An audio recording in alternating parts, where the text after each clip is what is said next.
family's weight problem. Yeah, she's now going into the store.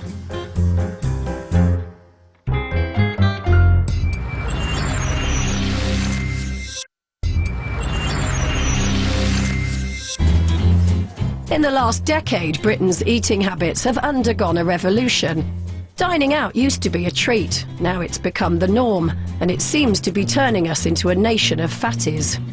So tonight, we're investigating just what's in our restaurant food. And we're going to get to the bottom of some of the more common excuses we give for being overweight. Carol Gerarda, a belly dancing teacher from Yorkshire, believes that a slow metabolism is to blame for her excess weight, despite the fact no doctors ever diagnosed her. So Dispatches has arranged for her to undergo a series of tests to determine if it's her metabolic rate or her love of cream cakes that's the problem. She gives the doctors her theory. My belly and my abdomen is quite mobile, and I'm used to sort of using the different levels of it. Do you think that would have had a factor on the way my fat has collected and muscle behind it? Not at all. She's not off to a good start, but will the next test prove her right? So this is going to tell us a lot of information about your metabolic rate whilst you're exercising. And you can see now that the amount of oxygen you're using is starting to rise because you're now performing some work. How are you feeling? Tired? Yeah, okay. So we're just going to stop the test there. Well done. The results are in. Is Carol's theory correct? You were very interested to see whether your difficulties in losing weight were due to having a low metabolic rate. Exactly right, yes. So roughly, depending upon how much activity you're doing, you're in the 2,000, 2,300 kilocalorie range. To me, that's normal for your size. Okay, so that means there's nothing wrong with my metabolic rate? Thank God. Otherwise, we'd be really worried about you. Okay. All you've got to do is eat less. And if you're going to see that weight loss, you've got to eat around 600 to 800 calories less daily on average. But Carol's not giving up. Can I just ask a question at this point?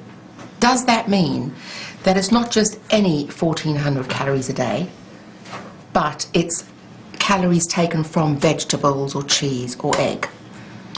Because I can tell you here and now that the calories I eat are probably about 1,500 a day. It's any calories. But it's in cake, Calories possibly is calories. biscuits, possibly, and fruit. It's calories. But you came here with a problem that for my height, for my weight, for my muscle mass, I'm not burning anything. Not true. You're burning the right amount.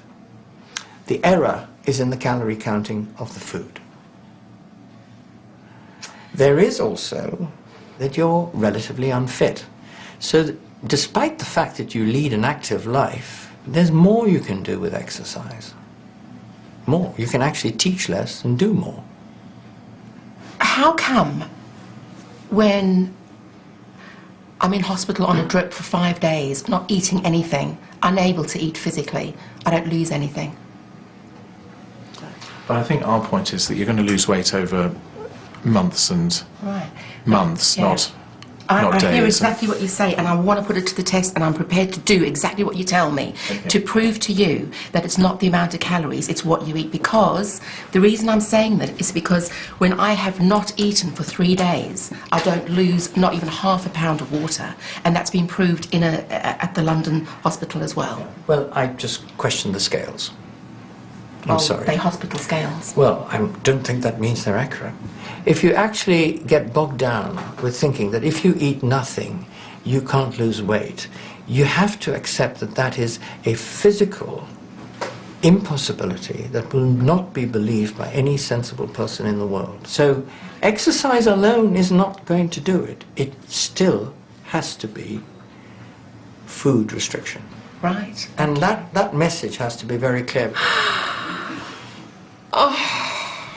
They sort of said that the weight is down to other factors, not just metabolic rate. However, on the other hand, Dr. Abrahams still mentioned that the metabolic rate could be speeded up in order to lose more weight, and that was purely by controlling it with a diet and exercise. So in a way, it comes back down to metabolism to me. Despite Carol's reluctance to accept the diagnosis, medical opinion is clear. a low metabolism is unlikely to be the cause. In actual fact, a low metabolic rate is very rare indeed. You could even argue that very overweight people have a higher metabolic rate to cope with their larger physique. So I'm afraid, as an issue, it doesn't really stack up. Back in Huddersfield, our surveillance cameras have been homing in on the Foam family. They're overweight and can't understand why when they claim to eat only one meal a day. So we've been monitoring them in a bid to solve the mystery. Not sure it's going to take Sherlock Holmes to solve this one. There does seem to be an awful lot of eating going on. I put for beginning and drinking. 40 and everything. Yeah, just And snacking. What the Foams don't know is that our cameras haven't just been rolling at home.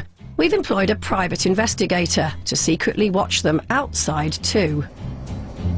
She has left her home address at 7:30. She's been cleaning the streets as she's been walking up the hill and that general direction, every piece of litter. Now in Helm Lane, time is 9:54 a.m. It's right by a convenience store. Yeah, she's now going into the store.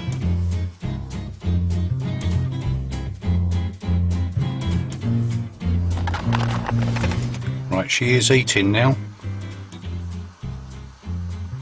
She is really tucking into it. This is 11:24. She's actually got food in both hands.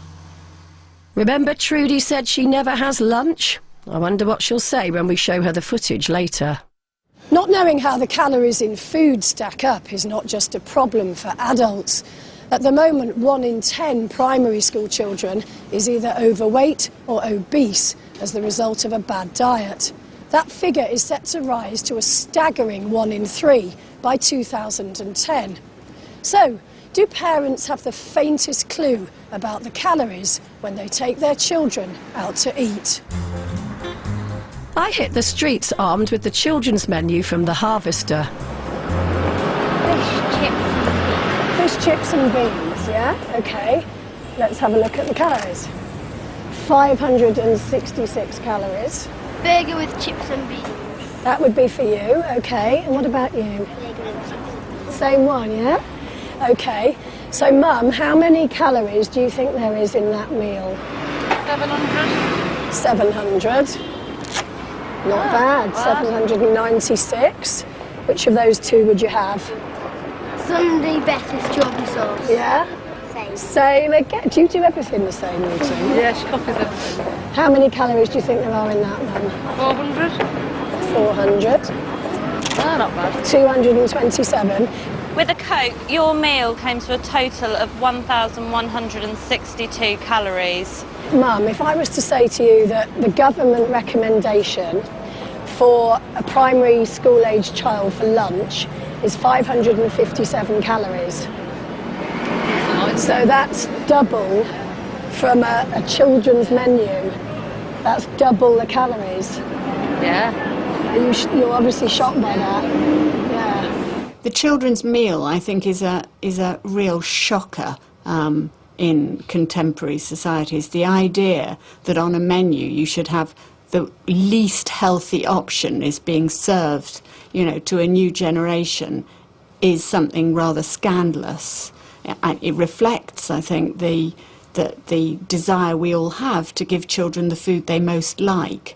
But I think really these restaurants have got to do something about it, and they've got to find ways of serving for children food that is good for them at the same as being enjoyable, and this shouldn't be beyond the wit of modern chefs.